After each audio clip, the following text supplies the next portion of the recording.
हरे कृष्णा। आप सभी लोगों का भगवत गीता ज्ञान प्रबोधिनी सत्र में स्वागत है।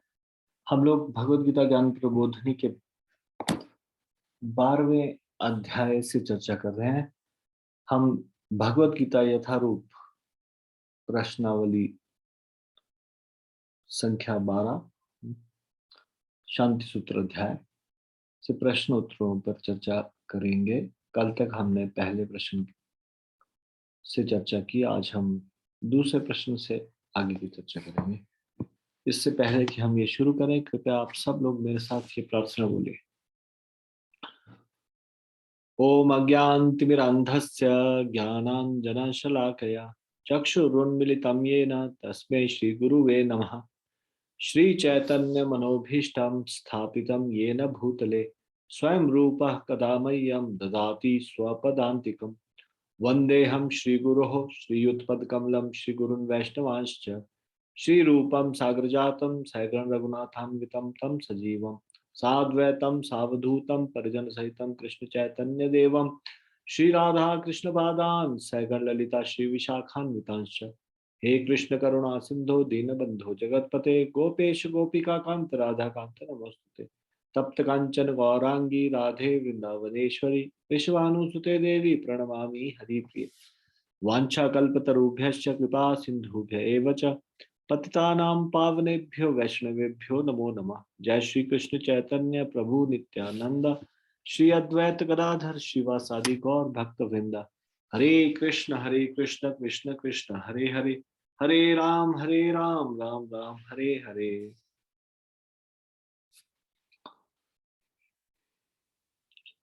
ये मंगलाचरण वही है जो भगवत गीता में लिखा गया है।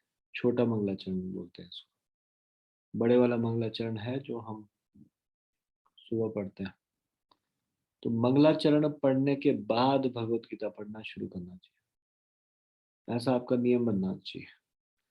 जब भी भगवत गीता पढ़ने का मन करे, सीधा भगवत गीता में नहीं जाना, पहले मंगलाचरण पढ़ लेना।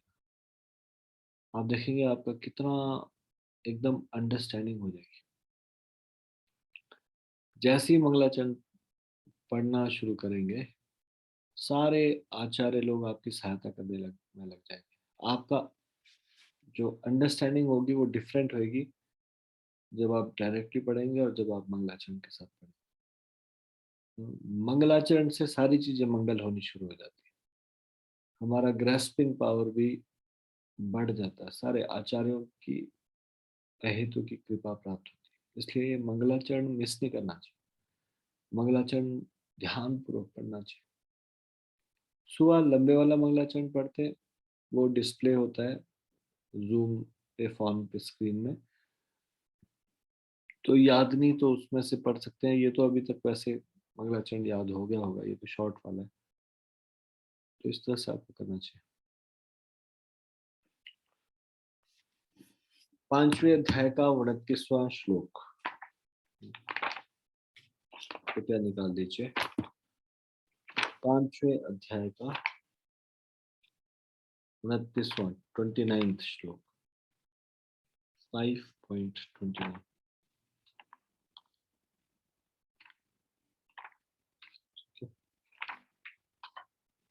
एक बार हम इसको पढ़ लेते हैं फिर से, क्योंकि आज प्रश्न उत्तर करेंगे। कल आपने पढ़ा था, लेकिन फिर भी एक बार दोबारा से पढ़ लीजिए।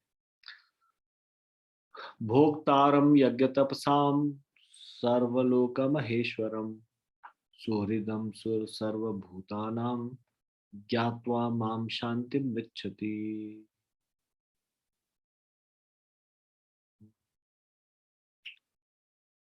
भगवान कह रहे हैं अर्जुन को, मुझे समस्त यज्ञों तथा तपस्याओं का परम भोक्ता, समस्त लोकों तथा देवताओं का परम ईश्वर और समस्त जीवों का उपकारी एवं हितैषी जानकर मेरे भावनामृत से पूर्ण पुरुष भौतिक दुखों से शांति लाभ करता है। तात्पर्य, माया के वशीभूत सारे बद्ध जीव इस संसार में शांति प्राप्त करने के लिए उत्सुक रहते हैं, किंतु भगवत गीता के इस अंश में वर्णित शांति के सूत्र को वे नहीं जानते। शांति का सबसे बड़ा सूत्र यही है, कि भगवान कृष्ण समस्त मानवीय कर्मों के भोक्ता हैं। मनुष्य को चाहिए कि प्रत्येक वस्तु भगवान की दिव्य सेवा में अर्पित कर दें, क्योंकि वे ही समस्त लोकों तथा उनमें रहने वाले देवताओं के स्वामी हैं। उनसे बड़ा कोई नहीं है। वे बड़े से बड़े देवता शिव तथा ब्रह्मा से भी महान है। वेदों में श्वेताश्वर उपनिषद 6वें अध्याय के 7वें श्लोक में बताया गया है, भगवान को तमीश्वराणाम परम महेश्वरम कहा गया है। माया के वशीभूत होकर सारे जीव सर्वत्र अपना प्रभुत्व जताना चाहते हैं, लेकिन वास्तविकता तो यह है कि सर्वत्र भगवान की माया का प्रभुत्व है। भगवान प्रकृति के स्वामी है, यानी कि माया के स्वामी है, और बद्ध जीव प्रकृति के कठोर अनुशासन के अंतर्गत है। जब तक कोई इन तथ्यों को समझ नहीं लेता, तब तक संसार में व्यष्टि या समष्टि रूप से शांति प्राप्त कर पाना संभव नहीं है। कृष्ण भावनामृत का यही अर्थ है। भगवान कृष्ण परमेश्वर है तथा देवताओं से सारे जीव उनके आश्रित हैं। पूर्ण कृष्ण भावनामृत में रहकर ही पूर्ण शांति प्राप्त की जा सकती है। यह 5वां अध्याय कृष्ण भावनामृत की, जिसे सामान्यतः कर्मयोग कहते हैं, व्यवहारिक व्याख्या है। यहाँ पर इस प्रश्न का उत्तर दिया गया है कि कर्म योग से मुक्ति किस तरह प्राप्त होती है। कृष्ण भावनामृत में कार्य करने का अर्थ है परमेश्वर के रूप में भगवान के पूर्ण ज्ञान के साथ कर्म करना। ऐसा कर्म दिव्य ज्ञान से भिन्न नहीं होता। प्रत्यक्ष कृष्ण भावनामृत भक्ति योग है, और ज्ञान योग वह पथ है जिससे भक्ति योग प्राप्त किया जा सकता है। कृष्ण भावनामृत का अर्थ है परमेश्वर के साथ अपने संबंध का पूर्ण ज्ञान प्राप्त करके कर्म करना, और इस चेतना की पूर्णता का अर्थ है कृष्ण या भगवान श्री भगवान का पूर्ण ज्ञान। शुद्ध जीव भगवान के अंश रूप में ईश्वर का शाश्वत दास है। वह माया पर प्रभुत्व जताने की इच्छा से ही माया के संपर्क में आता है, और यही उसके कष्टों का मूल कारण है। जब तक वह पदार्थ के संपर्क में रहता है और उसे भौतिक आवश्यकताओं के लिए कर्म करना पड़ता है, किंतु कृष्ण भावना में तो उसे पदार्थ की परिधि में स्थित होते हुए भी आध्यात्मिक जीवन में ले आता है, क्योंकि भौतिक जगत में भक्ति का अभ्यास करने पर जीव का दिव्य स्वरूप पुनः प्रकट होता है। जो मनुष्य जितना ही प्रगत है, वह उतना ही पदार्थ के बंधन से मुक्त रहता है। भगवान किसी का पक्षपात नहीं करते। यह तो कृष्ण भावनाविद के लिए व्यक्तिगत व्यवहारिक कर्तव्य पालन पर निर्भर करता है, जिससे मनुष्य इंद्रियों पर नियंत्रण प्राप्त करके इच्छा तथा क्रोध क्रोध के प्रभाव को जीत लेता है। और जो कोई उपयुक्त काम इच्छाओं को वश में करके कृष्ण भावनाविद में दृढ़ रहता है, वह ब्रह्म निर्वाण या दिव्य अवस्था को प्राप्त होता है। कृष्ण भावनामृत में अष्टांग योग पद्धति का स्वयमेव अभ्यास होता है, क्योंकि इससे अंतिम लक्ष्य की पूर्ति होती है। यम नियम, आसन, प्राणायाम, प्रत्याहार, धारणा, ध्यान तथा समाधि के अभ्यास द्वारा धीरे धीरे प्रगति हो सकती है। किंतु भक्ति योग में तो ये प्रस्तावना के स्वरूप है, क्योंकि केवल इसी से मनुष्य को पूर्ण शांति प्राप्त हो सकती है। यही जीवन की परम सिद्धि है। इस प्रकार श्रीमद् भगवद गीता के 5वें अध्याय कर्मयोग कृष्ण भावना भावित कर्म का भक्ति वेदांत तात्पर्य पूर्ण हुआ। तो ये लास्ट श्लोक था, और इसमें हमने अभी पढ़ा। कृपया करके प्रश्न उत्तर की तरफ आइए और दूसरे प्रश्न को ध्यान से सुनिए। माया के वशीभूत हो जीव क्या करने के प्रयास में रहते हैं? कृपया हाथ खड़ा कीजिए। माया के वशीभूत होकर जीव क्या करने का प्रयास करते हैं? क्या सुना आप लोगों ने? अभी हमने क्या पढ़ा? सारे के सारे जीव माया के वशीभूत होकर क्या करना चाहते हैं?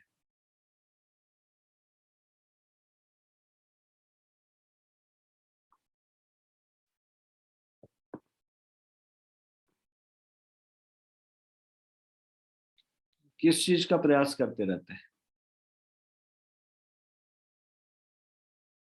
सिर्फ दो लोगों के हाथ खड़े हैं। आप लोगों ने भगवत गीता खोल के रखी है अपने सामने? क्या आप ये लेक्चर सुन रहे हैं भगवत गीता सामने रखकर? तो फिर आपको इसमें तात्पर्य में आंसर नहीं दिखाई दे रहा है, या फिर अभी सुना नहीं आप लोगों ने? 5वें अध्याय का 29वां श्लोक निकालिए प्लीज, भगवत गीता लेके आइए। हम्म?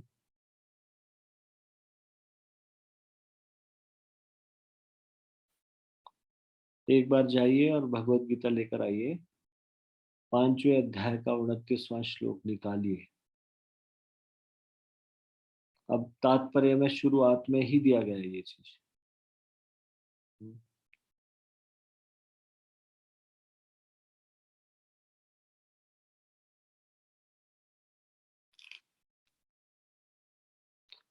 माया के वशीभूत जीव क्या करने का प्रयास में रहते हैं? अंडरलाइन नहीं करना प्रभु जी, मैं प्रश्न पूछ रहा हूँ अभी, आंसर थोड़ी नहीं बताना है आपको सबको।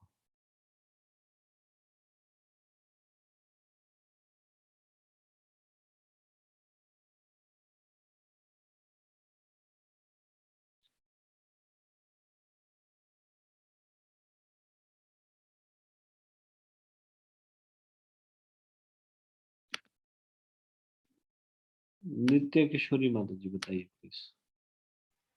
हरे कृष्णा प्रभु जी, दंडवत प्रणाम। माया के वशीभूत सारे बदजीव इस संसार में शांति प्राप्त करने के लिए उत्सुक रहते हैं, लेकिन वे शांति के सूत्र को नहीं जानते, क्योंकि वे खुद ही कंट्रोलर बनना चाहते हैं, और जबकि भगवान हर चीज के कंट्रोलर हैं। भगवान हमारे स्वामी हैं और जीव भगवान के अधीन रहता है प्रभु जी। इस चीज को वो जानना नहीं चाहते, और इसी वजह से वो दुखी रहते हैं और शांति को नहीं प्राप्त कर पाते। हरे कृष्ण प्रभु जी। इसी इसी पैराग्राफ में शुरू में तो बोला है कि माया के वशीभूत सारे बद्ध जीव इस संसार में शांति प्राप्त करने के लिए उत्सुक रहते हैं, और 5-6 लाइनों के बाद बताया गया है कि माया के वशीभूत होकर सारे जीव सर्वत्र अपना प्रभुत्व जताना चाहते हैं। हाँ जी। तो क्या कैसे समझे, क्या समझे? शांति प्राप्त करना चाहते हैं कि प्रभुत्व जताना चाहते हैं? क्या करना चाहते हैं प्रभु जी? शांति वो उसी में अनुभव करते हैं, अगर हर कोई चीज उनके अकॉर्डिंग चले। जैसे हम गृहस्थ में हैं, हम सोचेंगे बच्चे भी हमारे कंट्रोल में चले, और भी जो हमारे लिंक में आते हैं वो हमारे कंट्रोल में चले। हम इसी में शांति समझते हैं। ठीक है। हरे कृष्ण प्रभु। कहने का आपका कहने का मतलब कि हमारे इच्छा अनुसार सारे कार्य हो तो हम शांति प्राप्त कर सकते हैं, इस प्रकार लोग सोचते हैं, इसलिए अपना प्रभुत्व जताना चाहते हैं। जी प्रभु जी। धन्यवाद। इसमें कोई कुछ ऐड करना चाहता है जो माता जी ने बताया? आवाज नहीं आ रही मेहल प्रभु, कुछ तो प्रॉब्लम है। हरे कृष्णा धन्यवाद जी। आवाज थोड़ी सी गूंजती आ रही है, इसको हटाई दो ईयरफोन को। नहीं जी, बहुत ज्यादा गूंजती आ रही। ईयरफोन का उपलग लगा है ना, उसको हटाना पड़ेगा। मुझे ही गूंजती हुई आवाज आ रही है, सबको आ रही है खराब? सबको आ रही है प्रभु जी। सभी को। आवाज में क्लैरिटी नहीं है, कुछ समझा नहीं आ रहा क्या बोल रहे हैं, है ना? हरे कृष्ण प्रणाम। हाँ, अभी क्या चमत्कार हुआ? थोड़ा बेटर हुआ? कुछ भी नहीं किया प्रभु जी, मैंने तो फोन को हटाया, थोड़ा सा इधर उधर हिलाया एक तो स्थान से। लैपटॉप को थोड़ा इधर किया प्रभु जी, और कुछ नहीं किया। हाँ, तो बस वो लैपटॉप में माइक के ऊपर बुक रखी होगी या कुछ तो होगा। जी बताइए प्रभु जी, इसमें जैसे तात्पर्य में लिखा है, मुझे समस्त यज्ञों तथा तपस्याओं का परम भोक्ता, समस्त लोकों तथा देवताओं का परमेश्वर एवं समस्त जीवों का उपकारी एवं हितैषी जानकर मेरे भावना में से पूर्ण पुरुष भौतिक दुखों से शांति लाभ करता है। तो इसमें प्रभु जी आपने कहा था कि जैसे ईश्वर का अर्थ है नियंता, परम नियंता। तो अपने जीवन में हम सब कंट्रोलर बनना चाहते हैं, और ये वास्तविक है भी, हम सब कंट्रोलर हैं, पर हमारा कंट्रोलर का जो दायरा है वो बहुत लिमिटेड है। हम ऐसे हैं जैसे एक गांव में आपने देखा, जैसे आपने बताया था कि एक गांव में एक कोटी से जैसे हम गाय को चराते, गाय को बांध देते हैं गाय को, और वो एक लिमिटेड दायरे में ही घास चरती है या फिर उतने में ही हल जोत सकते हैं, मतलब एक लिमिटेड दायरे के अंदर ही। तो हमारा जैसे ऐसा ही हमारा दायरा बहुत लिमिटेड है, जो भी हम कंट्रोल करते हैं। हम अपने इंद्रियों तक को कंट्रोल नहीं कर सकते, अपने बुढ़ापे को कंट्रोल नहीं, हम बुढ़ापे पे हमारा कंट्रोल नहीं है, वो सबको आता है। हमारी इम्परफेक्ट सेंसेस हैं, हम किसी को कंट्रोल नहीं कर सकते, पर फिर भी हम सोचते हैं कि हम परम कंट्रोलर हैं। पर वास्तविक कंट्रोल तो एक भगवान ही है, जिनके अंदर हम हैं, और हमारे अंदर भी भगवान ही है, मतलब वो बाहर भी हैं और अंदर भी हैं। तो कंट्रोलर तो वास्तविक भगवान ही है, हमारा कंट्रोल बहुत ही लिमिटेड है प्रभु जी। ठीक है, बद्ध जीव क्या करना चाहता है? कंट्रोलर बनना चाहता है। जी प्रभु जी, पर जैसे गाय को खूंटे से बांध दिया जाता है, तो उसका जो जिसको दायरा है वो लिमिटेड हो जाता है चरने का, और तो वैसे ही हम हैं। ठीक है, धन्यवाद धन्यवाद। हरे कृष्ण प्रभु।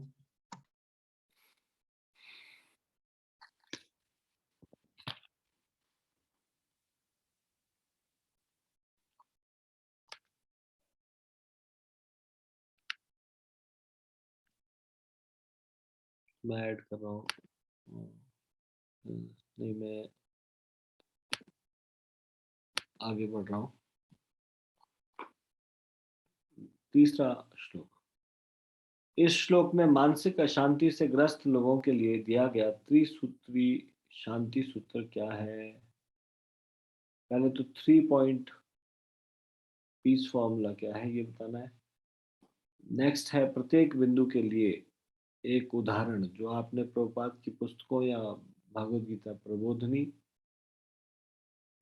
अथवा भक्तों से सीखा हो, तो वो आपको उदाहरण देना है जिसका प्रयोग आप कृष्ण भावनामृत में आए नए व्यक्ति को प्रचार करते समय कर सकते हैं। ऐसा उदाहरण जिसको आप एक कृष्ण भावनामृत में आए नए व्यक्ति को प्रचार करते समय बता सकते हैं। तो पहले तो त्रिसूत्रीय शांति सूत्र क्या है, 3 पॉइंट पीस फॉर्मूला क्या है, और उन सब के लिए कोई एग्जाम्पल बताइए।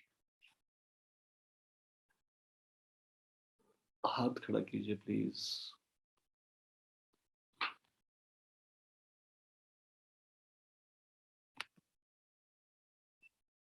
कलावती माता जी, पहले एक ही बताइए, 3 की बजाय। लॉक है क्या? 1 मिनट रुकिए। नहीं, अनलॉक है। अनलॉक कीजिए।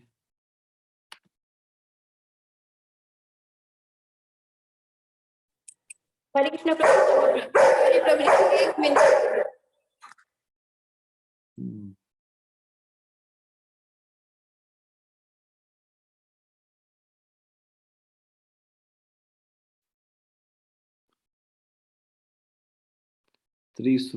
सूत्रीय शांति सूत्र 3 पॉइंट पीस फॉर्मूला।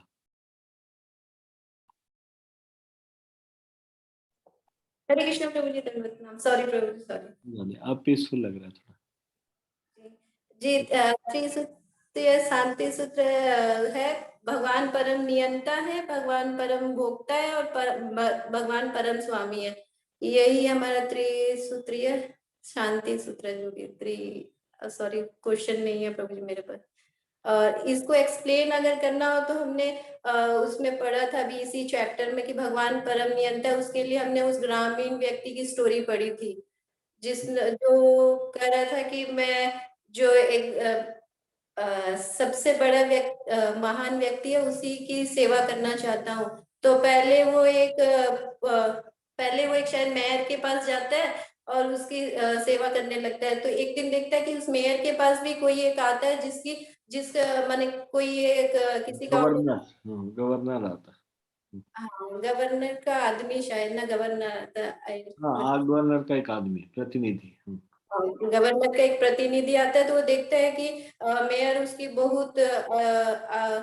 उसका बहुत रेस्पेक्ट करता है और उसकी बातें सुनता है। तो वो बोलता है कि आपसे भी बड़ा कोई है जिसकी आप इतनी बातें मानते हो? तो बोले हाँ, गवर्नर। तो बोला मैं उनकी सेवा करना चाहता हूँ। फिर उसको वो गवर्नर के पास भेज देते हैं। फिर कुछ दिन गवर्नर की सेवा करते हैं, तो फिर एक दिन शायद राजा का एक सेवक उनके पास आता है, तो फिर उसको लगता है कि इनसे भी बड़ा कोई है, तो फिर वो गवर्नर को पूछता है, बोला हाँ मेरे से भी बड़े राजा है, तो फिर बोले मैं उनकी सेवा करना चाहता हूँ। फिर गवर्नर उनके पास भेज देता है। फिर वहां कुछ दिन सेवा करने के बाद वो बोलते हैं कि फिर वो देखते हैं कि राजा भी एक मुनि का बहुत रेस्पेक्ट करते हैं, तो वो पूछते हैं क्या ये आपसे बड़े? बोले हाँ ये मेरे से बड़े। फिर वो बोले मैं उनकी सेवा करना चाहता हूँ। तो मुनि के पास जाते हैं। फिर कुछ दिन करने के बाद मुनि बोलते हैं नहीं मैं तो एक दास हूँ, मैं कोई बड़ा महान व्यक्ति नहीं हूँ।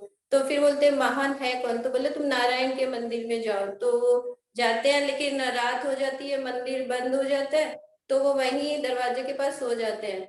फिर कुछ देर बाद कुछ देर बाद या दूसरे दिन पंडित लोग आते हैं, तो देखते हैं कि भगवान को जो चादर उड़ाई जाती है वही वो उड़ के सोया है।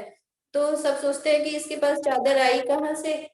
फिर और मंदिर के दरवाजे बंद भी है, तो वो चोरी तो उसने नहीं की हुई, तो सब समझ गए कि ये भगवान ने खुद आके इनको चादर डाली है। तो इससे हमें समझ आता है कि भगवान ही परम नियंता है। वो परम नियंता की सेवा करना चाहते थे और खुद भगवान की फिर उनकी रक्षा करते हैं। सॉरी प्रभु जी, थोड़ा मुझे इतना ही। ठीक है। फिर है परम भोक्ता। भगवान ही परम भोक्ता है, इसके लिए हम मल्टीनेशनल कंपनी का शायद उदाहरण लिए थे इस चैप्टर से। ऐसा भी आपको इतना ही बताना है, परम नियंता। थैंक यू प्रभु। ये परम स्वामी और परम भोक्ता के विषय में कौन बताएगा? परम स्वामी और कोई एग्जाम्पल?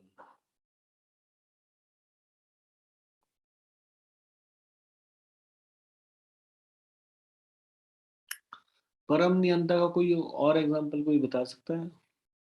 अभी तक जो आपने शास्त्रों में पढ़ा है उससे आपको कुछ समझ में आया हो, इस तरह से भगवान परम नियंता है।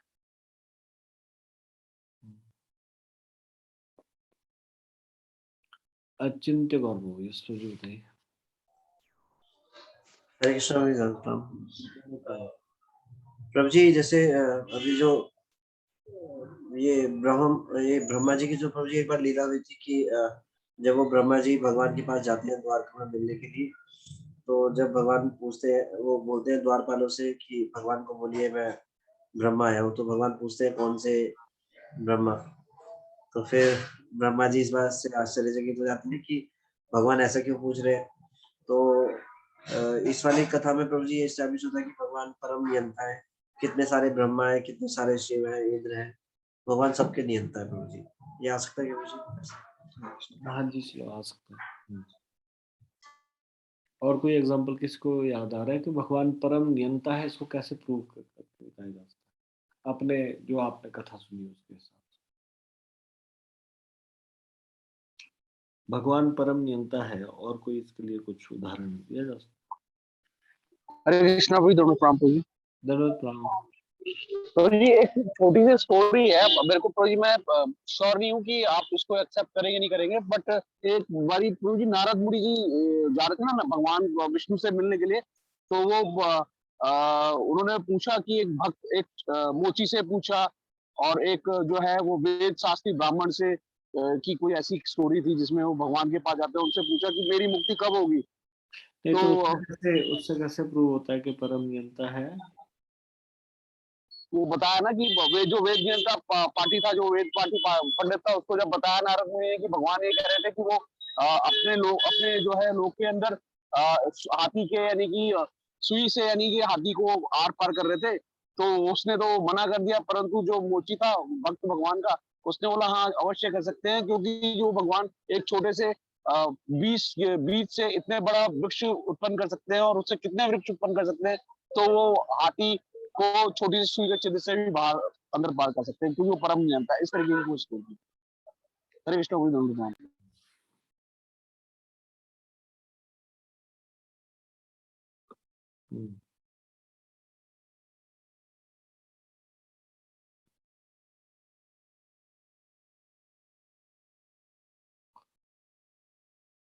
विनय भूषण प्रभु, यस प्रभु बताइए। हरे कृष्ण विद्यानंद प्रणाम। एक भगवत गीता का श्लोक है, वो मुझे श्लोक तो नहीं याद कर पा रहा हूँ, कोट नहीं कर पाऊंगा प्रभु जी, लेकिन उसमें था प्रभु जी कि हम जो पाप करते हैं उन पापों को करने से कि हमारी जो गति है उससे भगवान जी को क्षमा करने के भगवान उन पापों को एकदम से भस्म कर सकते हैं प्रभु जी। उनके हाथ में वो पावर है प्रभु जी। वो कुछ श्लोक का मैं मीनिंग बता पा रहा हूँ प्रभु जी, श्लोक में एग्जैक्ट याद आ रहा है। तो उससे ऐसा लगता है प्रभु जी कि भगवान जी के हाथ में है, वो चाहे तो कभी भी हमारे सारे पापों को खत्म कर सकते हैं। हम सब पापेभ्यो मोक्षयामि मा शुचः, ये वाला, मैं तुम्हारे सारे पापों को क्षमा कर दूंगा। कर सकता हूँ कुछ ऐसा।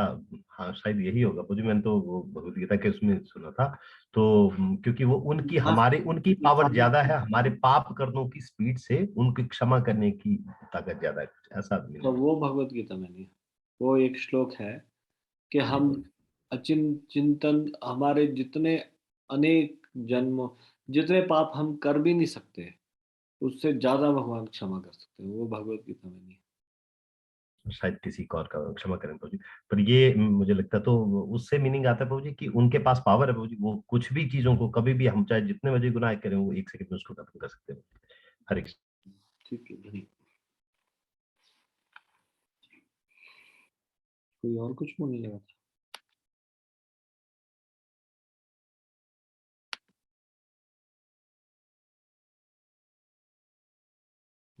शक्तिमती माता जी, यस माता जी बताइए। हरे कृष्णा प्रभु जी, धन्यवाद प्रणाम। धन्यवाद प्रणाम। प्रभु जी जैसे एक जगह ये भी आया है कि भगवान सब नियंताओं के नियंता है, वो उन पर कोई भी नियंत्रण नहीं कर सकता, वो सब पर नियंत्रण कर सकते हैं, तो इसलिए भी उनको परम नियंता बोला जाता है। क्या, दोबारा बोलो। भगवान सभी नियंताओं के नियंता है और वे किसी के द्वारा नियंत्रित नहीं है, वो सबको नियंत्रित करते हैं, इसलिए वो परम नियंता है। जी प्रभु जी।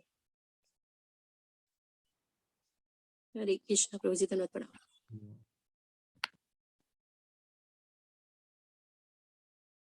ठीक है, और किसी का कुछ मन में आज चल रहा है कि भगवान परम नियंता कैसे? हरे कृष्णा प्रभु जी, दंडवत प्रणाम। प्रभु जी अभी जो भागवत में ब्रह्मा विमोहन लीला चल रही है, उससे भी तो पता चलता है कि भगवान परम नियंता है। हरे कृष्णा प्रभु जी। इस मेटीरियल वर्ल्ड को कोई अगर कंट्रोल कर रहा है तो वो भी कुछ वो व्यक्ति खुद कंट्रोल हो रहा है किसी के द्वारा। जैसे मेटीरियल वर्ल्ड में काफी हद तक कंट्रोल कर रहे हैं ब्रह्मा जी, उत्पत्ति को तो कंट्रोल कर ही रहे हैं, लेकिन उत्पत्ति भी करते हैं तो उनको पता नहीं चलता कि वो कैसी उत्पत्ति कर रहे हैं। मतलब सम कोई कोई शक्ति है जिसके कारण वो उत्पत्ति तो कर पा रहे हैं, लेकिन ये समझ नहीं पा रहे ये उत्पत्ति कैसे हो रही है। जैसे वराहदेव की उत्पत्ति ब्रह्मा जी के छींक से उत्पन्न होता है एक छोटा सा कुछ, तो वो बढ़ता बढ़ता जाता है।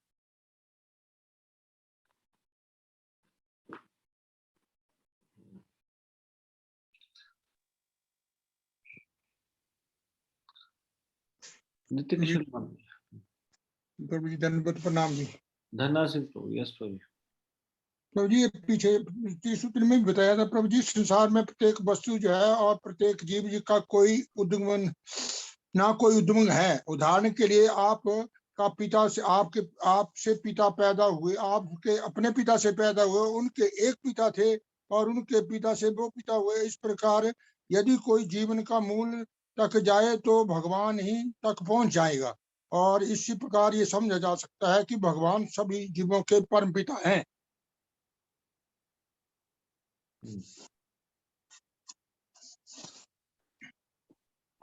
धन्यवाद प्रणाम प्रभु जी। नित्य किशोर माता जी, आप कुछ कहना चाह रहे थे? हरे कृष्ण प्रभु जी, दंडवत प्रणाम। प्रभु जी हम सब भगवान के अंश हैं। भगवान वो कहते हैं ना, ममे वांशे जीव लोग, मतलब हम सब भगवान के अंश सनातन समय से रहे हैं, और सारे देवी देवता भी भगवान के आगे अंग हैं, और उसके बाद सारी प्रकृति भी भगवान कहते हैं कि वो भी भगवान के इशारे पे ही चलती है। सारे टाइम के टाइम पे गर्मी आना, सर्दी आना, सारी ऋतुएं भी समय के अनुसार आती हैं, सब कुछ भगवान के कंट्रोल में है प्रभु जी। जन्म मृत्यु भी भगवान के कंट्रोल में है प्रभु जी। हमारी इच्छा से अगर दवाई भी अच्छी हो, डॉक्टर भी अच्छा हो, तब भी हम बच नहीं सकेंगे। अगर भगवान चाहेंगे तभी बच सकेंगे। हरे कृष्ण प्रभु जी। ठीक है, धन्यवाद। ठीक है, अभी दूसरे पॉइंट पे आते हैं। परम नियंता के बाद परम स्वामी। भगवान परम स्वामी कैसे हैं? कैसे समझे कि भगवान परम स्वामी है? एक है परम नियंता, एक है परम स्वामी।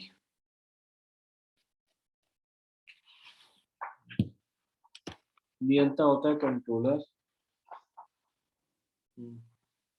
लेकिन हम यहाँ पे परम स्वामी की बात कर रहे हैं।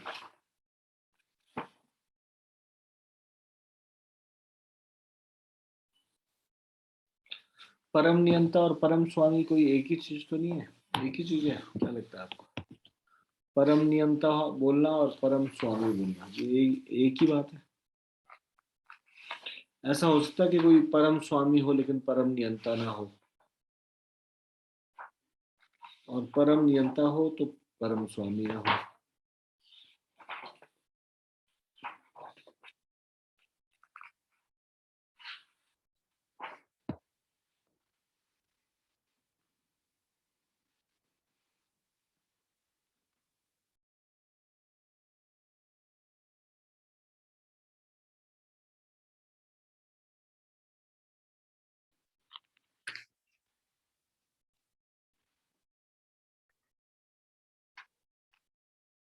मेहुल को भी इसको भी बताओ। हरे कृष्ण विद्यालय प्रणाम। प्रभु जी, यहाँ पर स्वामी मतलब प्रोप्राइटरशिप, सुप्रीम प्रोप्राइटर जो है वो गॉड है। तो उसके ऊपर मुझे एक स्टोरी याद आ रही थी इंद्रदेव की, कि जब उन्होंने ऐसा सोचा था कि उन्हीं की वो ही मतलब बारिश के स्रोत हैं और उन्हीं की सब पूजा करके उन्हीं को प्रसन्न करें, कृष्ण की पूजा ना करें। तो उनको जब उन्होंने देखा कि सब लोग गोवर्धन की पूजा कर रहे हैं कृष्ण जी के कहने पर, तो उनको क्रोध आ गया। तो फिर उन्होंने अपने क्रोध के अभाव में सब कुछ वृंदावन वासियों को कष्ट पहुंचाना चाहा, गोवर्धन को, ताकि वो ये साबित कर सकें कि वही परम स्वामी है। पर उनके इतने सब कुछ प्रयास के बावजूद भी गोवर्धन को कृष्ण जी ने मतलब किसी वृंदावन वासी को किसी और कृष्ण जी ने कोई आँच नहीं आने दी। और बाद में उनको फिर ये दिखलाया कि परम स्वामी तो कृष्ण भगवान ही है, चाहे जितना भी प्रयास कर लो, ये कभी मतलब कभी कोई भी परम स्वामी नहीं बन सकता उनके अलावा। तो बाद में इंद्रदेव को ये बात में रियलाइज हुआ कि उन्होंने गलती की, और ये अपने अंधकार में वो ये भूल गया कि परम स्वामी कृष्ण ही है। सॉरी प्रभु जी, हरे कृष्ण प्रभु जी।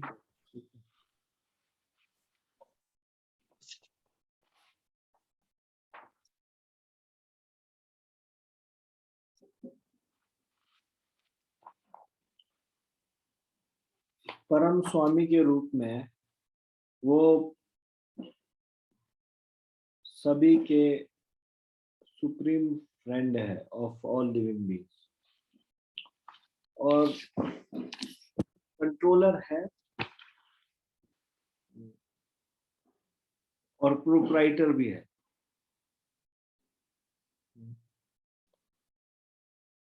जैसे कोई कंट्रोलर हो सकता है लेकिन प्रोप्राइटर नहीं भी हो सकता। जैसे कि एक राजा है, एक राजा के आदेश पे मान लीजिए एक सेनापति है जो पूरे कंट्रोल कर रहा है, एक सेना अध्यक्ष या सेनापति, तो उसको कंट्रोलर कहा जाएगा, लेकिन वो उसको प्रोप्राइटर नहीं कहा जाएगा। तो परम भोक्ता भी है, सॉरी परम नियंता भी है, भोक्ता हम बाद में डिस्कस करेंगे, और परम स्वामी भी है।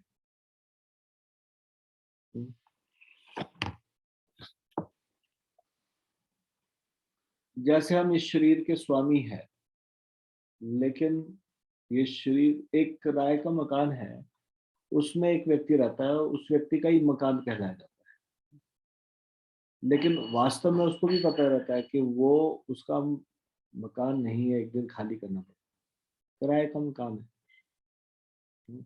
उसी तरह से जीवात्मा को भी पता रहता है कि जो ज्ञान में है कि ये जो शरीर है इसका स्वामी कोई और है।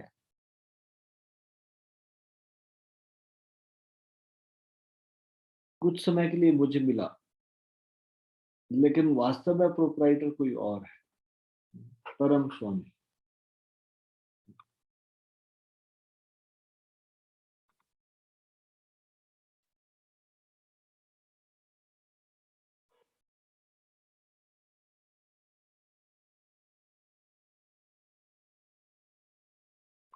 जैसे एक एग्जांपल दिया कि पिता अपने झगड़ते हुए बच्चों को कुछ खिलौने देता है और कहता है ये तुम्हारा है, अब तुम इससे खेलो, एक दूसरे से झगड़ा मत करो, ये तुम्हारा खिलौना है, ये तुम्हारा खिलौना है, बस अब शांति के साथ खेलना।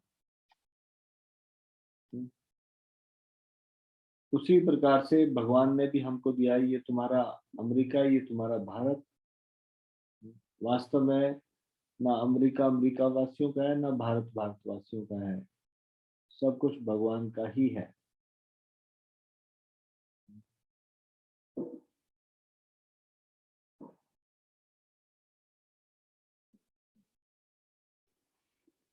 इस पृथ्वी के बारे में कहा जाता है, जब कोई प्रोप्राइटर बनने का प्रयास करता है और ये कहता है कि ये भूमि मेरी है, तो भूमि देवी को हंसी आती है, सोचती है कि कई लोग इससे पहले ये दावा करके जा चुके, ये भी एक नया मूर्ख आया जो कह रहा है कि ये जमीन मेरी है। इससे पहले कितने मूर्ख आए और ऐसा कहते कहते मर गए, ये भूमि मेरी है, ये भूमि मेरी है। तो भगवान को भगवान की प्रोप्राइटरशिप हमेशा भगवान के भक्तों को भगवान की प्रोप्राइटरशिप का हमेशा ज्ञान रहता है। वे हमेशा इस बात को अब जानते हैं कि ये मेरा नहीं है।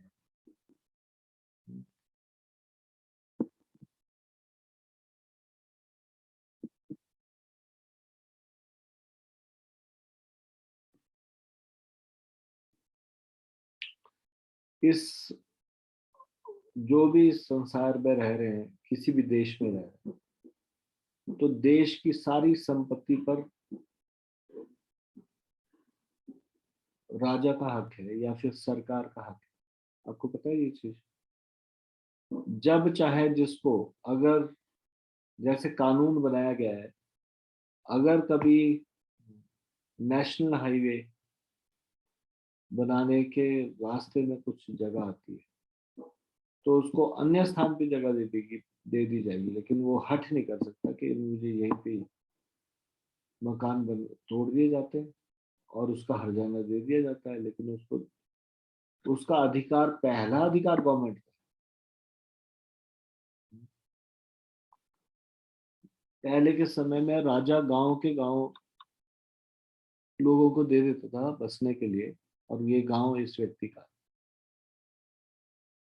राजा का ही पूरा राज्य माना जाता था। पूरा का पूरा राज्य एक राजा का है, वो जिस चाहे व्यक्ति को दे दे। अगर दे भी दे उसके बावजूद भी उसका प्रोप्राइटरशिप किसका है? राजा का।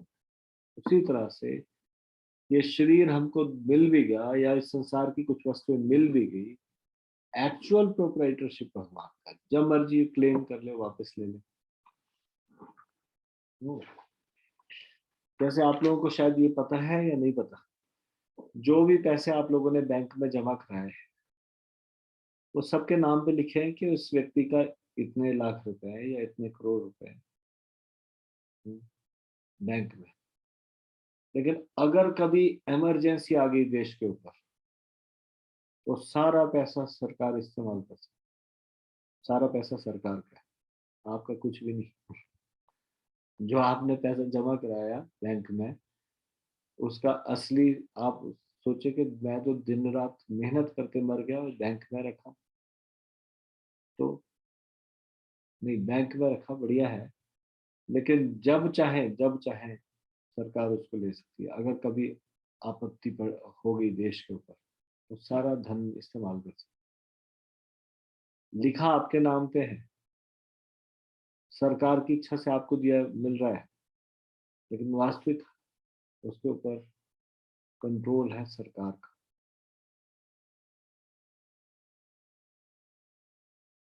इस संसार में भी जब हम ऐसे देखते हैं, तो इस संसार में भी जो अलग अलग देश है, अलग अलग उनकी सरकार है, उनके ऊपर भी कोई सरकार है, कोई प्रोप्राइटरशिप है, और वो प्रोप्राइटरशिप है भगवान की, परम स्वामी। कोई इस विषय में कुछ कहना चाहता है? परम स्वामी भगवान है, इस विषय में कोई कहना चाहता है या किसी और प्रकार से उदाहरण से समझाना चाहता है कि हाँ, परम स्वामी भगवान ही है?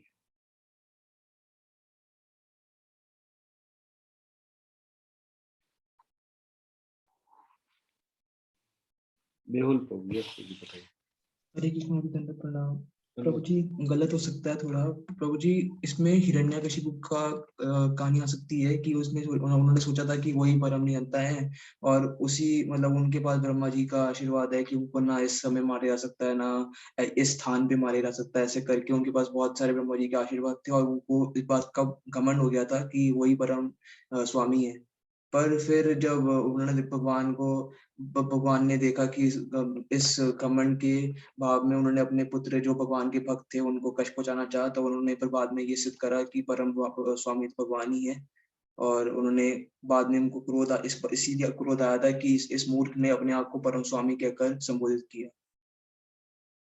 ठीक है। हरे कृष्ण, प्रणाम। परम भोक्ता का कोई एग्जांपल है? परम भोक्ता, सुप्रीम एंजॉयर, किस प्रकार से भगवान सुप्रीम एंजॉयर?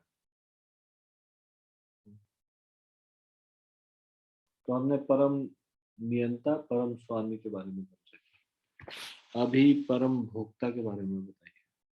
प्रभुपा जी ने कोई उदाहरण दिया, कोई कहानी बताई? कलावती माता जी, आप बता रहे थे पहले। प्रभु जी ने चैप्टर में मल्टीनेशनल कंपनी के मालिक का उदाहरण दिया था कि अगर जो मल्टीनेशनल कंपनी का मालिक रहता है वो हमेशा आनंद में रहता है, चाहे वो जहाँ भी रहे, और उसके लिए कोई कार्य करना नियत कार्य नहीं है। जैसे भगवान के लिए कोई नियत कार्य नहीं है, मतलब जैसे कि कंपनी में सारे वर्कर्स काम करते हैं और उनको पता भी नहीं होता है कि उनके स्वामी का है, लेकिन फिर भी उनकी सेवा करते हैं, और जो कंपनी का सारा जो इनकम भी होगा वो उन्हीं में माने स्वामी को ही जाएगा। तो यहाँ हम बोल सकते हैं वो परम भोक्ता है। वो चाहे काम करे नहीं करे, कंपनी में आए न आए, लेकिन फिर भी वो हमेशा आनंद में रहते हैं। उसी तरह भगवान सारे ब्रह्मांडों के भोक्ता है। हम एक ही ब्रह्मांड में रहते हैं जहाँ देखते हैं कि भगवान कंट्रोल है, लेकिन भगवान और भी सारे ब्रह्मांडों में आनंद से रहते हैं। वे सच्चिदानंद के बने हुए और हमेशा आनंद में रहते हैं। ये नहीं कि उनको डायरेक्टली कुछ काम करना पड़ता है, वो सारी मैंने अपनी शक्तियों के द्वारा संसार को चलाते हैं, लेकिन फिर भी वो परम भोक्ता है। सॉरी बोलिए, हरे कृष्णा बोलिए। कंपनी का सारा प्रॉफिट जाता है और उसका वास्तविक एंजॉय करता है वो जो कंपनी का मालिक, चाहे वो जहां मर्जी रहे। उसी प्रकार से इस संसार में वास्तविक भोक्ता जो है वो भगवान ही है।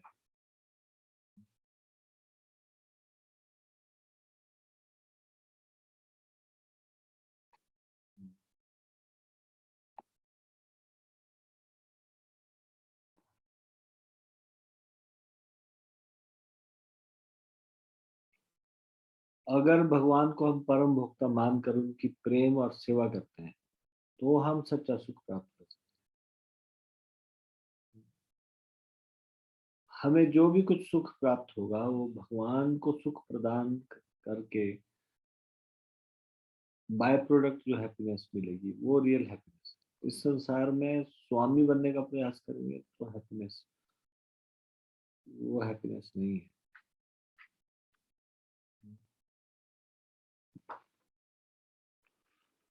भोक्ता बनने का प्रयास करेंगे तो केवल क्षण भंगुर सुख प्राप्त होंगे, क्षण भंगुर सुख ही हाथ में लगेगा। ठीक है, धन्यवाद। तो ये हमने चर्चा की त्रिसूत्रीय शांति सूत्र।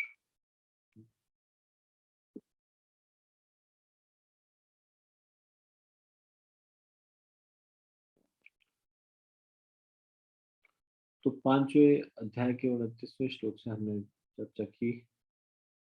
अब कृपया करके 3वें अध्याय का 30वां श्लोक निकाल लीजिए। 3.30।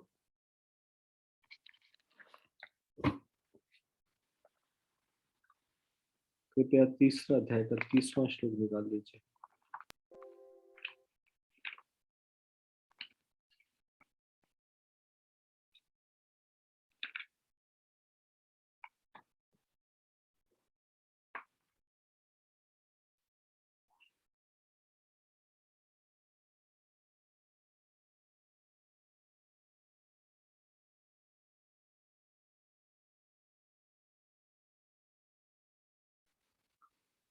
जैसे हम सुनते हैं ना कि कर्म करें और फलों की चिंता ना करें। हमारे हाथ में केवल कर्म करना है, फल भगवान के हाथ में देना। यहाँ पे भी भगवान कह रहे हैं कि तुम क्या करो। तो यहाँ पे बोल रहे हैं कि तुम कर्म करो बिना किसी लाभ की चिंता के हुए। मतलब युद्ध करो लेकिन लाभ की आकांक्षा से रहित। मयि सर्वाणि कर्माणि संन्यस्याध्यात्म चेतसा निर्ममो भूत्वा युध्यस्व विगतः ज्वरः। हे अर्जुन, अपने सारे कार्यों को मुझ में समर्पित करके मेरे पूर्ण ज्ञान से युक्त होकर लाभ की आकांक्षा से रहित, स्वामित्व के किसी दावे के बिना तथा आलस्य से रहित होकर युद्ध करो।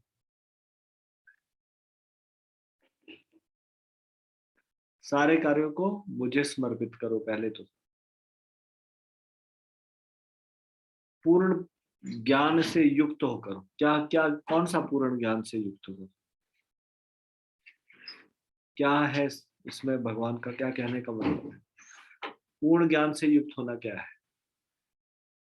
ये कि nothing belongs to you, everything belongs to Krishna. लाभ की आकांक्षा से रहित, स्वामित्व के किसी दावे के बिना। कोई स्वामित्व का दावा नहीं। और आलस्य से रहित होकर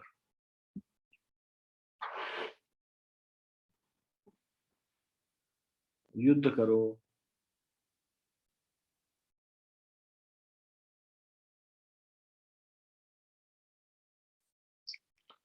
यह श्लोक भगवत गीता के प्रयोजन को स्पष्टतया इंगित करने वाला है।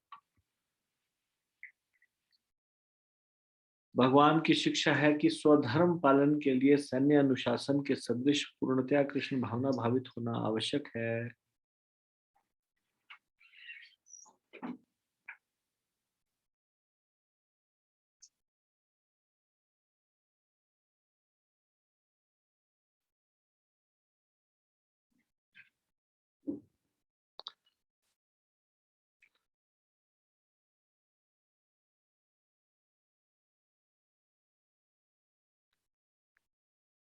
जैसे आर्मी में एकदम से सब चीजें अनुशासन से चलती है, वैसे ही अगर हम अपने धर्म को पालन करने के लिए ऐसे अनुशासन से कार्य नहीं करेंगे,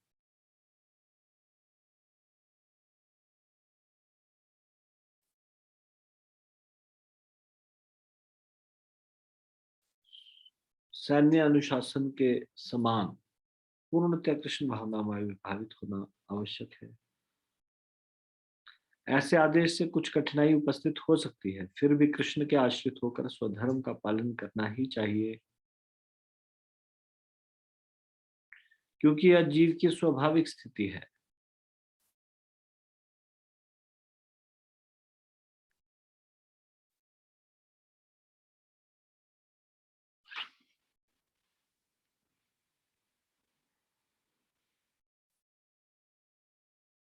जीव भगवान के सहयोग के बिना सुखी नहीं हो सकता, क्योंकि जीव की नित्य स्वाभाविक स्थिति ऐसी है कि भगवान की इच्छाओं के अधीन रहा जाए। अतः श्री कृष्ण ने अर्जुन को युद्ध करने का इस तरह आदेश दिया, मानो भगवान उसके सेनानायक हों। परमेश्वर की इच्छा के बिना मनुष्य को सर्वस्व की बलि करनी होती है, और साथ ही स्वामित्व जताए बिना स्वधर्म का पालन करना होता है। अर्जुन को भगवान के आदेश का मात्र पालन करना था।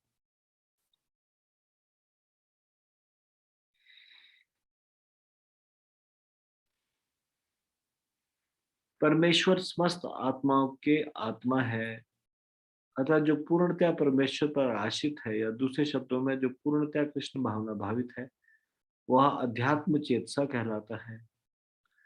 निराशी का अर्थ है स्वामी के आदेशानुसार कार्य करना, किंतु फल की आशा न करना। कोषाध्यक्ष अपने स्वामी के लिए लाखों रुपए गिन सकता है, किंतु इसमें से वह अपने लिए एक पैसा भी नहीं चाहता।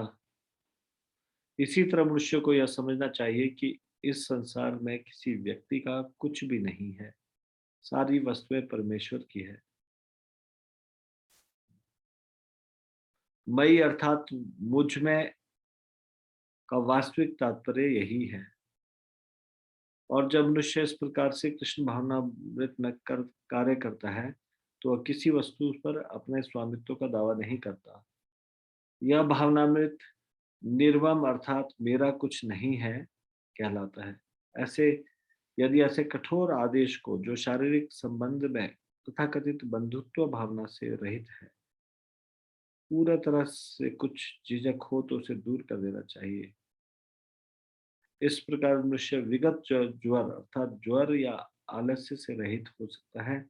अपने गुण तथा स्थिति के अनुपालन प्रत्येक व्यक्ति को विशेष प्रकार का कार्य करना होता है, और ऐसे कर्तव्यों का पालन कृष्ण भावना भावित होकर किया जा सकता है।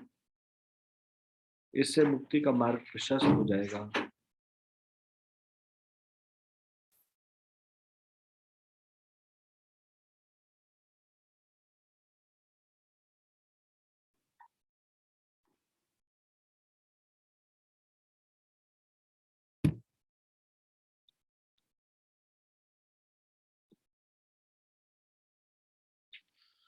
तो इस श्लोक के अनुसार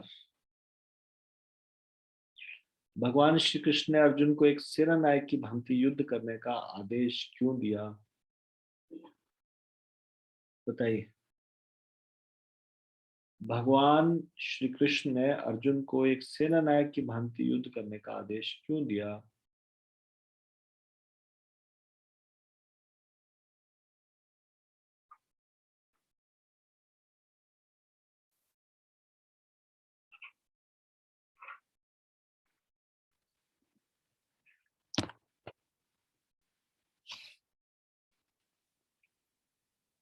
कलवती माता।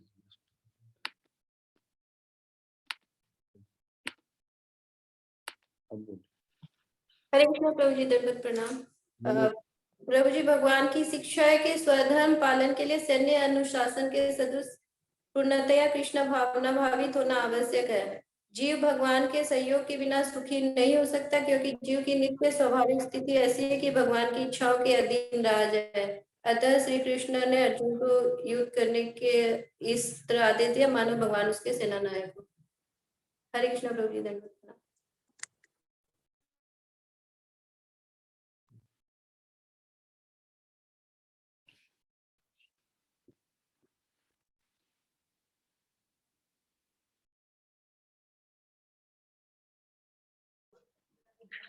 जीव कभी भी भगवान के सहयोग के बिना सुखी नहीं हो सकता, और जीव की स्वाभाविक स्थिति क्या है? भगवान के आदेशों का पालन।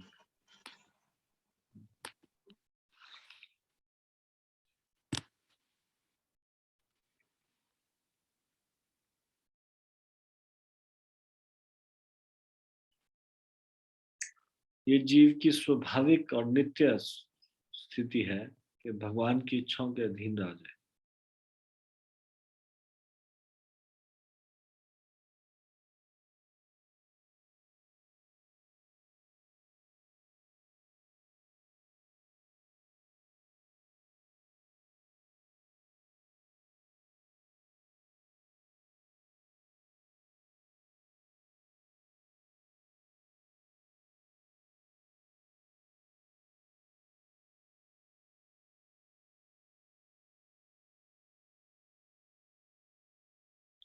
चौथा प्रश्न ये है, पांचवा सवाल, अध्यात्म चेतसा किसे कहते हैं? अध्यात्म चेतसा,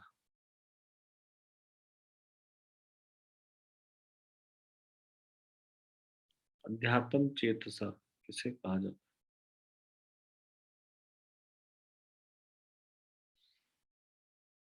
ये तो बहुत आसान है, इसमें आंसर दिया हुआ है। आप लोग बुक लेके नहीं बैठते, मतलब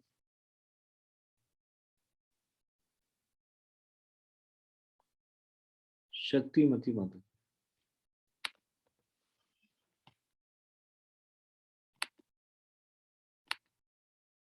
यस माता जी। हरे कृष्ण प्रभु जी, दंडवत प्रणाम। परमेश्वर समस्त आत्माओं के आत्मा है, अतः जो पूर्णतः परमेश्वर पर आश्रित रहता है, या दूसरे शब्दों में जो पूर्णतः कृष्ण भावना भावित है, वह आध्यात्म चेतस कहलाता है। हरे कृष्ण प्रभु जी, दंडवत प्रणाम। पूर्णतया परमेश्वर पर आश्रित रहने वाला जी तो बिल्कुल। पूर्णतया कृष्ण भावना भावित है, मतलब जो जिसकी डिपेंडेंस कृष्ण के ऊपर है, वो व्यक्ति अध्यात्म चेतसा कहलाता है।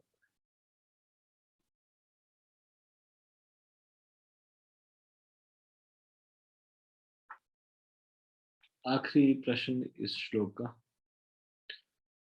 इस तात्पर्य में कौन सा उदाहरण हमें यह अनुभूत कराता है कि संसार में हमारा कुछ भी नहीं है, तो सारी वस्तुएं कृष्ण की है? अभी तीसरे अध्याय का 30वां श्लोक का तात्पर्य हमने जो पढ़ा, उसमें से कौन सा ऐसा उदाहरण है तात्पर्य में जो हमको ये अनुभूति कराता है कि संसार में हमारा कुछ भी नहीं, सारी वस्तुएं भगवान की है?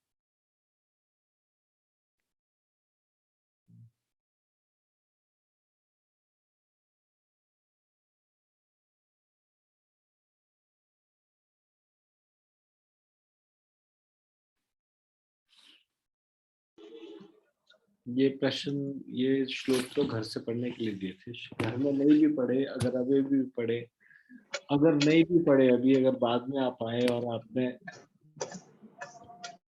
केवल इन प्रश्नों को सुन के इसके आंसर ढूंढने का प्रयास करेंगे बुक में, तो भी मिल जाएंगे आंसर। मैं चाहता हूँ आप कम से कम उत्तर देने लायक हो सके, इसका उत्तर दे सके। तो इस प्रश्न का उत्तर क्यों नहीं देते आप? बुक नहीं है आपके पास, भगवत गीता नहीं है सामने, भगवत गीता निकालिए।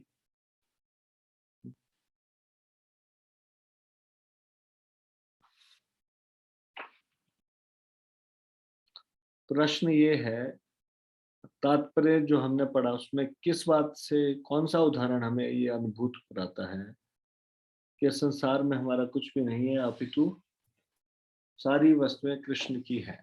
ऐसा हमने कुछ एग्जाम्पल पढ़ा है इसमें। कौन सा एग्जाम्पल पढ़ा तात्पर्य में?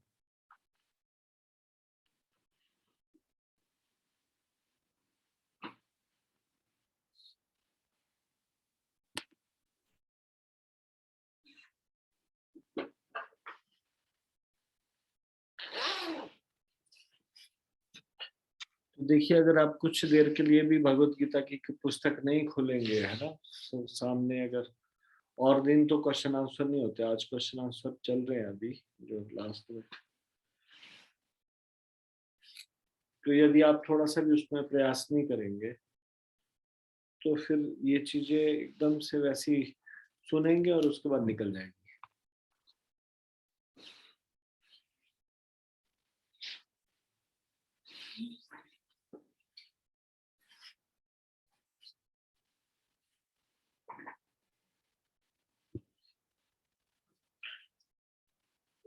नित्य किशोरी माता जी बताइए। एक मिनट। यस माता जी, आप कीजिए अनम्यूट। हरे कृष्ण प्रभु जी, दंडवत प्रणाम। प्रभु जी, कोषाध्यक्ष अपने स्वामी के लिए लाखों रुपए गिन सकता है, किंतु इनमें से वे अपने लिए एक पैसा भी नहीं रखता और ना ही चाहता रखना। इसी प्रकार मनुष्य को यह समझना चाहिए कि संसार में किसी व्यक्ति का कुछ नहीं है, सारी वस्तुएं परमेश्वर की हैं। हरे कृष्ण प्रभु जी। एक बैंक में जॉब करने वाला व्यक्ति दिन भर नोट गिनता रहता है, लेकिन वो नोट गिनता रहता है, वो सारे के सारे बैंक के नोट होते हैं। उसका उसमें कोई भी रोल, कोई भी उसका भाग नहीं होता। उसी प्रकार से एवरीथिंग बिलोंग्स टू कृष्ण।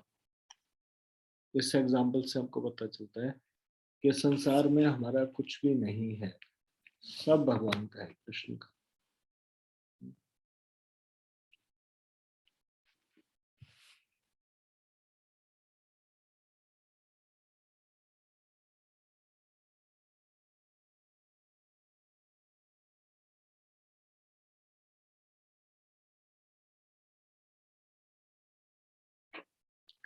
पांचवें अध्याय का 11वां श्लोक निकालिए। 5.11।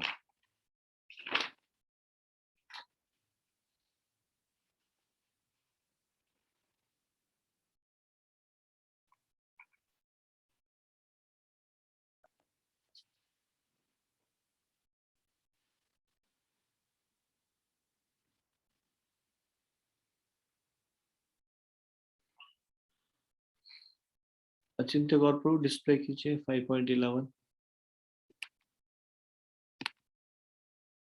Yes, professor. Yes.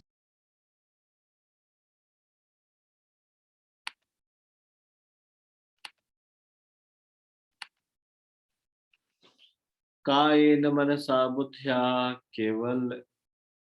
केवल हे इंद्रिये अपि योगिनः कर्म कुर्वन्ति संग त्यक्त्वात्मशुद्धये। योगी जन आसक्ति रहित होकर शरीर, मन, बुद्धि तथा इंद्रियों के द्वारा भी केवल शुद्धि के लिए कर्म करते हैं।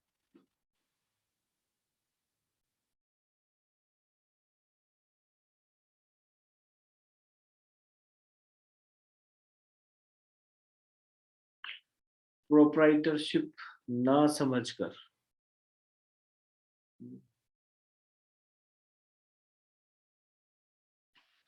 अपने आप को कंट्रोलर ना समझकर, या सब चीजें अपने लिए ना समझकर, प्रोप्राइटरशिप ना समझकर, आसक्ति रहित होकर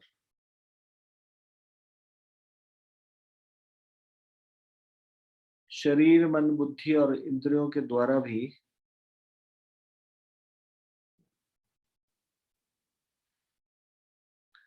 योगीजन शुद्धि के लिए कर्म करते हैं। तात्पर्य, जब कोई कृष्ण भावनावृत्त में कृष्ण की इंद्रिय तृप्ति के लिए शरीर, मन, बुद्धि अथवा इंद्रियों द्वारा कर्म करता है तो वह भौतिक कर्म से मुक्त हो जाता है।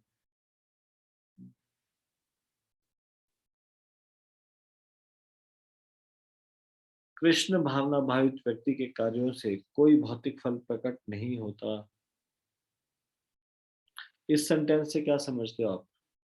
दोबारा से सुनिए ध्यान से। कृष्ण भावना भावित व्यक्ति के कार्यों से कोई भौतिक फल प्रकट नहीं होता। What does it mean?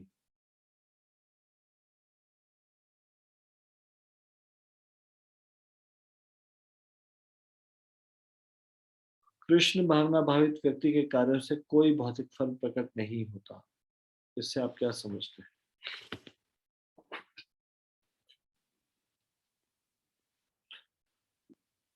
सब लोग बहुत थक गए हो दिन भर के, क्या है मतलब? Why you are not responding? इसमें तो पहले पढ़ने की जरूरत भी नहीं है। इस सेंटेंस से आपको क्या समझ में आया, यही पूछ रहा हूँ ना।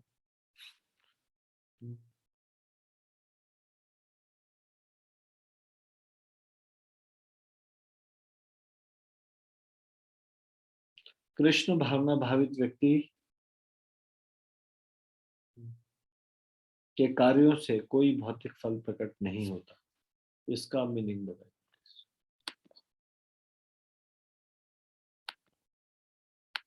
नित्य किशोरी माता। हरे कृष्णा प्रभु जी, दंडवत प्रणाम। क्योंकि प्रभु जी वो जो भी कोई भी कार्य करता है वो कृष्ण को सेंटर में रख के करता है। वो कोई भी अपनी इंद्रिय तृप्ति के लिए कार्य नहीं करता। अगर अपनी इंद्रिय तृप्ति के लिए कार्य करता तो वो जन्म मृत्यु के चक्कर में भी पड़ता और उसको फल कर्म करने के बाद फल भोगने के लिए भी आना पड़ता। तो वो हर चीज को कृष्ण के ही अर्पण कर देता है। ठीक है प्रभु जी। ठीक है। हरे कृष्णा प्रभु। हाँ जी माता जी बताइए। प्रभु जी मेरी, अच्छा ठीक है, हरे कृष्णा। सॉरी, मैं थोड़ा कुछ समझ रही थी पर मुझे लग रहा कहीं गलत तो नहीं है। मैं ये सोच रही हूँ, मैं तो मतलब वो भौतिक कलमश से मुक्त हो जाता है प्रभु जी।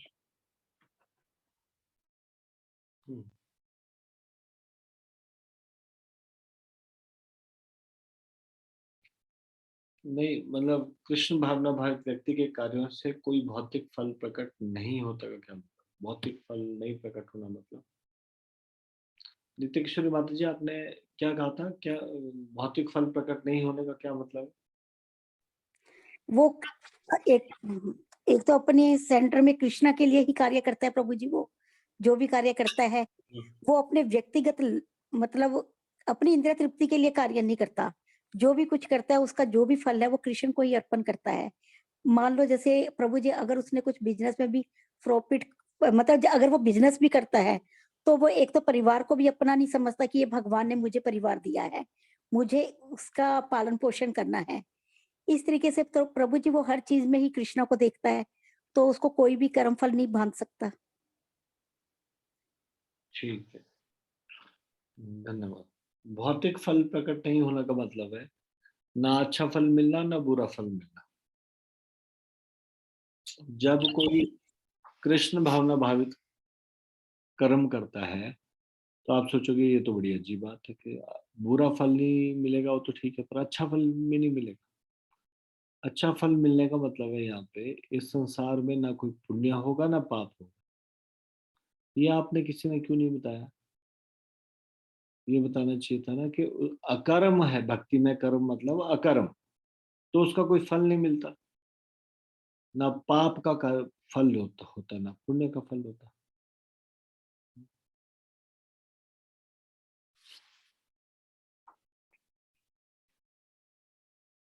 तो कृष्ण भावना भावित कर्म जो है अकर्म है और अकर्म ही हमको करना चाहिए। जब हम सकाम कर्म करेंगे, पुण्य कर्म करेंगे तो स्वर्ग की प्राप्ति होगी, देवताओं का श्री प्राप्त होगा। और अगर विकर्म करेंगे शास्त्रों के विरुद्ध तो निम्न श्री प्राप्त होंगे। तो यहाँ पे ये बोला गया कि भौतिक फल प्रकट नहीं होता, तो ये सही बताया गया है। उसका कोई कर्मों का रिएक्शन नहीं होगा जिसके लिए भुगतना के लिए आना पड़ेगा उसको। इसलिए ऐसा लिखा है जो भक्त है, भक्ति में कार्य कर रहा है, कृष्ण को सेंटर में रख के कार्य कर रहा है, उसको कोई फल भुगतने के लिए इस संसार में नहीं आना पड़ेगा।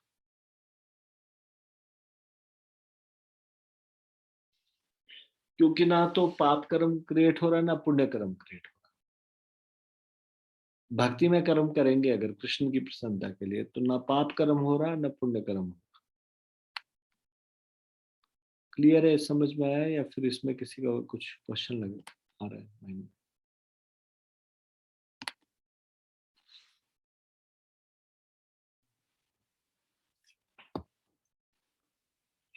कृष्ण भावना भावित व्यक्ति के कार्यों से कोई भौतिक फल प्रकट नहीं होता, अतः सामान्य रूप से सदाचार कहे जाने वाले शुद्ध कर्म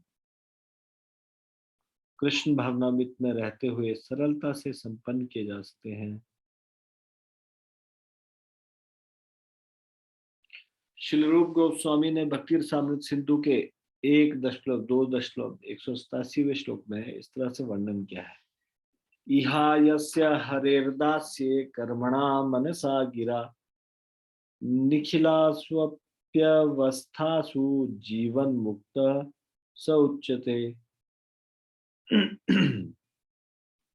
अपने शरीर, मन, बुद्धि तथा वाणी से कृष्ण भावनामृत में कर्म करता हुआ कृष्ण सेवा में व्यक्ति संसार में भी मुक्त रहता है, भले ही वह तथाकथित अनेक भौतिक कार्यकलापों में व्यस्त क्यों न रहे।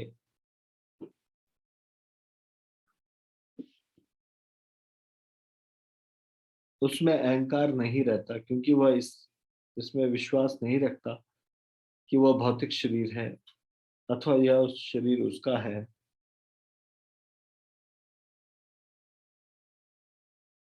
वह जानता है कि वह यह शरीर नहीं है और न यह शरीर उसका है। वह स्वयं कृष्ण का है और उसका यह शरीर भी कृष्ण की संपत्ति है। जब वह शरीर, मन, बुद्धि, वाणी, जीवन, संपत्ति आदि से उत्पन्न प्रत्येक वस्तु को, जो भी उसके अधिकार में है, कृष्ण की सेवा में लगाता है, तो वह तुरंत कृष्ण से जुड़ जाता है। वह कृष्ण से एक रूप हो जाता है और उसे अहंकार से रहित और वह उस अहंकार से रहित होता है, जिसके कारण मनुष्य सोचता है कि मैं शरीर हूं। यही कृष्ण भावनामृत की पूर्ण अवस्था है।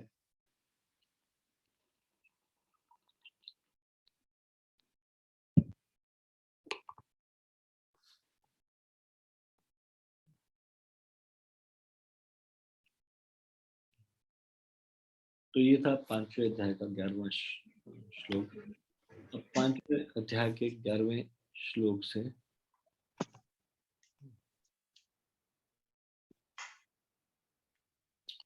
हम प्रश्न देखते हैं। तो ये प्रश्न है सबसे पहला, शील रूप गोस्वामी का उन लोगों के लिए क्या परामर्श है जो इस बात की चिंता करते हैं कि उन्हें भौतिक जगत में कार्य करना पड़ता है। श्री रूप गोस्वामी का उन लोगों के लिए क्या परामर्श है, बताइए।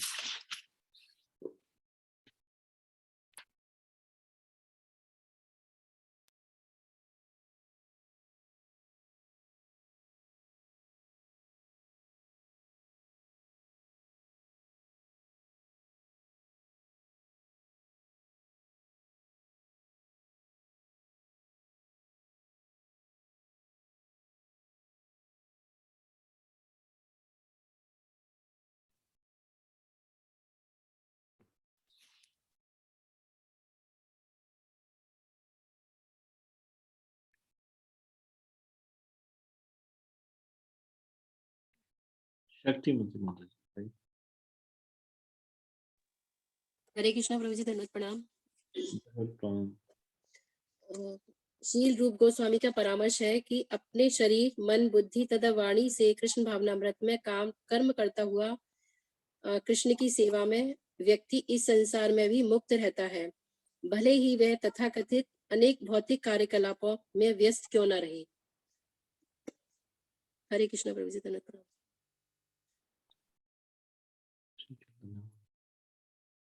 कल माता जी कुछ ऐड करना चाहते हैं? सॉरी प्रभु जी, नहीं प्रभु जी, मेरा भी यही आंसर। हरे कृष्णा प्रभु जी, धन्यवाद।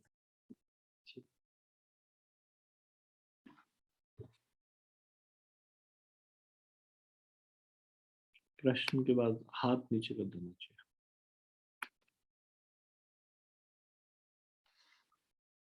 उत्तर देने के बाद कोई मनुष्य स्वयं को पूर्ण रूप से कृष्ण की सेवा में कैसे लगा सकता है? हाथ खड़ा कीजिए। कोई व्यक्ति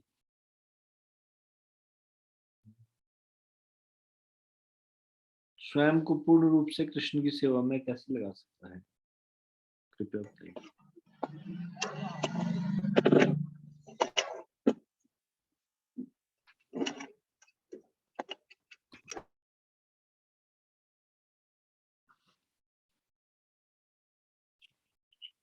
इंदु अग्रवाल बात।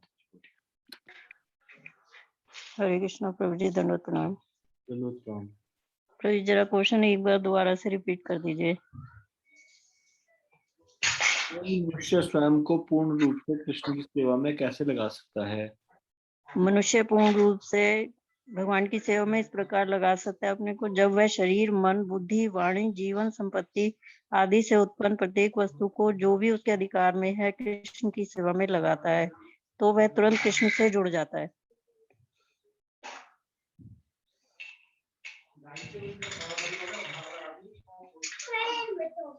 हरे कृष्णा प्रभु जी, धन्यवाद प्रणाम।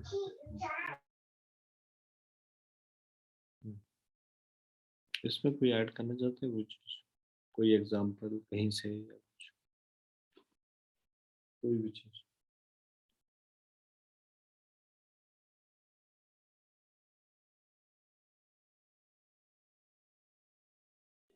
हरे कृष्ण प्रभु जी, दंडवत धन्यवाद प्रभु जी। अमरीश महाराज जी का भी आ सकता है एग्जाम्पल कि उन्होंने अपने पूरे बॉडी के पार्ट्स को भी भगवान की सेवा में यूज किया था। आंखों से भगवान के दर्शन करना, टांगों से भगवान के मंदिर तक चल के जाते थे, हाथों से मंदिर सफाई करते थे, बाकी तो सब कुछ है ही भगवान का। ठीक है, सिर को उनके चरणों में झुकाया। ठीक है, आ सकता है।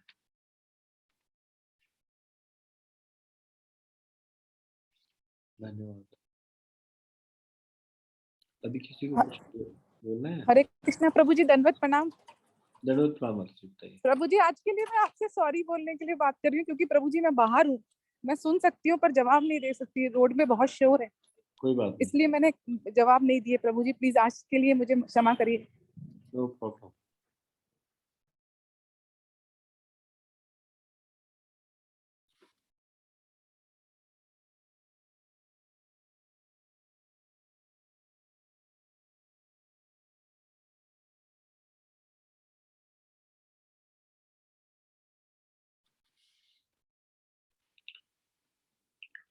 तो शरीर, मन, बुद्धि और वाणी से अगर कोई कृष्ण भावना में कर्म करता है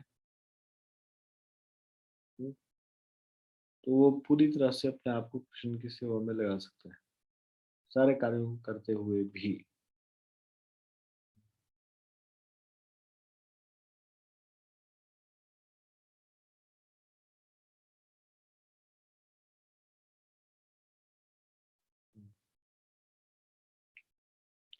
तो 5वें अध्याय का 12वां श्लोक आपको कल पढ़ के आना है।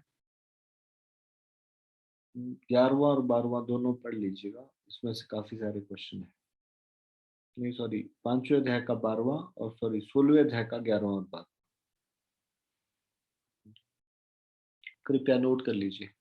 आपको कल के लिए 5वें अध्याय का 12वां श्लोक 5.12 और 16th का 11th और 12th, तो ये आपसे कल चर्चा की जाएगी। उसके बाद यदि आप के पास समय हो तो 16.16 भी पढ़ सकते हैं अगर हम यहाँ तक पहुंचेगा। ठीक है, आज की चर्चा में से यदि आपका कोई प्रश्न है या कोई जल्दी ना। हरे कृष्णा प्रभु जी, आपके बताना कौन से कैंटो अध्याय का 16 में का कौन सा? 5वें अध्याय का 12वां और 16वें अध्याय का 11वां 12वां 5.12 16.11